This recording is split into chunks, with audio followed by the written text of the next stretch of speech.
SS Obergruppenführer Dr. Hans Kammler was the general in charge of the Third Reich's secret weapons program. He was responsible for constructing the underground facilities that concealed the V-2 missile program, oversaw the development of the most advanced jet aircraft in the world, and directed the use of tens of thousands of forced laborers. For all practical purposes, Kammler was tasked with developing the miracle weapons that were supposed to win the war for Germany in 1945. However, during the final days of the Third Reich, this high-ranking official simply vanished without a trace, never to be seen again. In this documentary, we will try to uncover what happened to General Kammler, then 43 years old and one of the most wanted fugitives in history. After the disasters of the summer of 1944, when Germany's collapse seemed imminent, one of the messages the government sent to its military leaders was, "Just hold on until Christmas, and then everything will be safe." The secret weapon, capable of destroying everything within a 750-meter radius, is already in mass production. The German leader received continuous reports from Kammler on the progress being made. All that was needed was a bit more time. Thus, Germany's final mission became a race against time. But who was Kammler? Were his promises real? That is what we will now explore. Hans Kammler was a civil engineer and earned his doctorate in 1932. He was born in Stettin, then part of Germany, in 1901. He did not take part in World War I, but joined a Freikorps in 1919, paramilitary militias that fought communists during the Weimar Republic. He joined the National Socialist Party in 1931 and the SS in 1933. Thanks to his engineering skills, his rise was swift. He went from leading the construction department of the Air Ministry to becoming deputy chief of the SS Main Economic and Administrative Office, a vast organization that managed the SS's finances, supplies, business enterprises, and concentration camp administration. Kammler also headed both Office D, which managed the concentration camp system, and Office C, responsible for designing and constructing camp infrastructure. Kammler's role would change dramatically in 1942 when he became involved in the Advanced Weapons Program. He participated in constructing secret facilities for the production and testing of the V-2 missile and the Messerschmitt Me 262 jet fighter. Following a devastating British bombing raid on the Peenemünde Military Research Center in August 1943, it was decided to move V-1 and V-2 missile development and production to underground facilities. These were built using slave labor at Mittelwerk, a massive subterranean plant near Nordhausen in Thuringia. In this underground world, V-1 flying bombs and V-2 rockets were manufactured.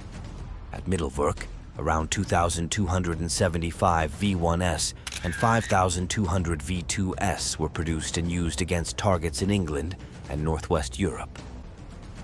The first V-1 attack was carried out against London on June 13, 1944. The first V-2 attack took place on September 8th of the same year. One rocket hit Paris in the morning, and another struck London that afternoon. The revolutionary Heinkel. He-162 jet fighter was also manufactured at the Mittelwerk complex, though it arrived too late to pose a serious threat to the Allies. Additionally, an underground aircraft fuel production plant existed there. In total, around 60,000 people passed through this vast underground factory, about 20,000 of whom died due to the harsh conditions and forced labor. Because of his role in these projects, Kammler developed a close relationship with Albert Speer, the Reich Minister of Armaments, who appointed him as his special construction representative. However, Kammler was ambitious and prone to self-promotion. In March 1944, he managed to convince Hermann Göring to appoint him as head of special construction for the fighter aircraft program, making him one of the most influential economic administrators, even surpassing Speer in some respects. On August 8, 1944, Himmler appointed Kammler head of missile operations, replacing General Walter Dornberger, the army officer who had led the V-2 program up to that point. On January 31, 1945, Kammler's command was confirmed. He now led all missile projects of the crumbling Third Reich. He was the last officer promoted by Himmler to the rank of Obergruppenführer. From a conversation that took place in early February 1945 between Himmler and Piper, we know that Kammler had informed Himmler of a new device he had invented, allegedly capable of paralyzing enemy engines. According to Piper, Himmler placed all his hopes in Kammler's actions. Piper himself, however, did not take it seriously. As Göring fell from favor, Kammler consolidated his power. In April 1945, he was appointed plenipotentiary of the Führer for jet aircraft. With time running out, he ordered Werner von Braun and around 500 missile technicians to be evacuated to the Alps during the first week of April 1945. The SS Missile Launch Division was converted into an infantry unit. Kammler disobeyed orders from the Wehrmacht High Command, which had instructed him to defend the Nordhausen area against the Americans. Instead, he abandoned the Mittelwerk facilities and ensured the safety of key scientists and technicians. What happened to Kammler at the end of the war? We know quite a bit, thanks to the fact that the British had made him a target of an assassination plan as early as February 1945. He was being monitored through intercepted encrypted communications via the Enigma machine as part of Operation Little Foxley, which originally aimed to assassinate Hitler. Little Foxley had 10 high-ranking SS officers as targets, one of them being Hans Kammler. However, Kammler was a difficult target. He was constantly on the move. On April 3rd and 4, 1945, the British attempted to kill him in Nordhausen with a massive RAF bombing raid that left around 8,800 casualties, but Kammler and his team survived and escaped through the ruins. Thanks to deciphered communications, it is known that on April 13th, Kammler was in Munich, where he attended a meeting with Albert Speer. He then appeared at Linderhof Palace in southwestern Bavaria, near an underground Me-262 aircraft factory. He arrived there with his team on April 22nd, and they hid tons of research documents in the vicinity. They didn't stay there long. On April 28th, they moved to Ebensee, Austria, to the Mendelssohn Villa. Nearby was a prisoner camp where inmates were building an underground weapons storage facility. On the night of May 3rd to 4, just 4 days before Germany's final surrender, Kammler gathered his team and announced they would move to Prague, still under German control. Although the decision was not well received, the small convoy departed. Kammler traveled with his driver, SS Oberscharführer Friedrich Baum, and his aide, Sturmbannführer Arthur Strunk, followed by another driver and several vehicles carrying his closest staff. As they traveled, the convoy passed through Linz.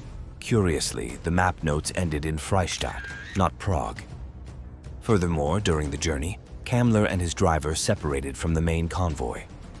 From that point on, Kammler's trail goes cold. On May 4th, a British unit captured a bunker near Lübeck in northern Germany. Investigators found SS vehicles that, according to records, belonged to Kammler's close entourage. A lifeless body with Kammler's documents was found there, but the British knew it was a deception. The last confirmed British intelligence report about Kammler came on May 7, 1945, when they intercepted a message he had sent to the SS Signal School in Leitmeritz. The location from which the message was sent remains unknown. One theory suggests that Kammler and Baum did reach Prague, but were caught in the midst of the Czech uprising against the German occupation. Apparently, Baum was shot in the left knee, taken to a hospital and later executed by Czech partisans when the hospital was overrun. However, hospital records are unclear, possibly because they had entered under false identities, which may have caused confusion. In any case, it is documented that a man named Baum died of an infection in Gmunden on May 29, 1945, and was buried in the area. A deeper search in military archives reveals that no such person as Friedrich Baum existed as a military driver. Was this Kammler's driver? Hospital records show that Baum had been wounded in the right knee, not the left, as the original story claimed. Many have speculated that Baum was in fact Kammler, who had changed into a regular army uniform assumed his driver's name, and escaped from Prague until his infected wound forced him to seek medical attention. But by then it was too late, and he died of septicemia. However, there's a twist to this version. In 1967, Austrian authorities exhumed several small wartime German cemeteries and relocated the remains to a larger cemetery. When Baum's grave was opened, it was found empty. Did Kammler fake his death at the end of May 1945, perhaps with help? Another long-circulated theory claims that Kammler committed suicide while fleeing. His body was allegedly buried by loyal aides in an unmarked grave, the location of which they either forgot or refused to reveal. In 1949, this alleged death was disputed by a U.S. counterintelligence corps agent working in Hesse. He claimed that Kammler had actually been captured by the Americans in May 1945, but managed to escape and later worked for the Soviets in East Germany. Did Kammler fall into American hands around May 9, 1945 in Oberammergau, and was the entire Prague story fabricated to provide a plausible cover for his disappearance into what would soon become the Soviet occupation zone, where no proper investigation could ever be carried out?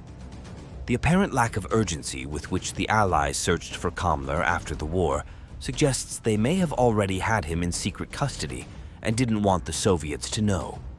For example, his name does not appear in the Nuremberg trials. Furthermore, he was declared dead rather quickly. In September 1949, Kammler's widow requested that her husband be legally declared dead. The request was approved without major obstacles, conveniently halting any official interest from intelligence organizations in continuing to search for him.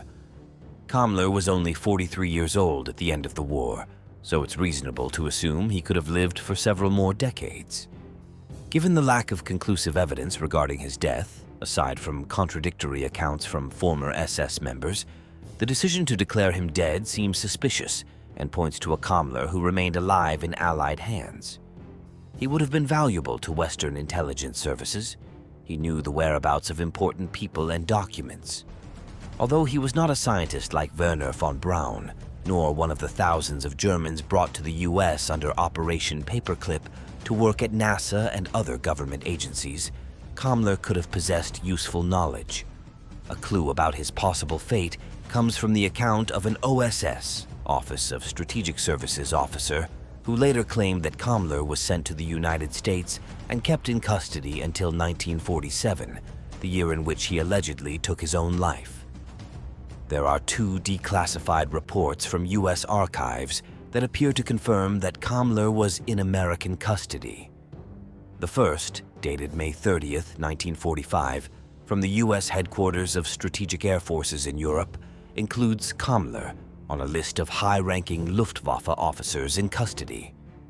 Hermann Göring is listed first, and Kammler appears in position 18, described as the inspector of all Luftwaffe jet fighter units.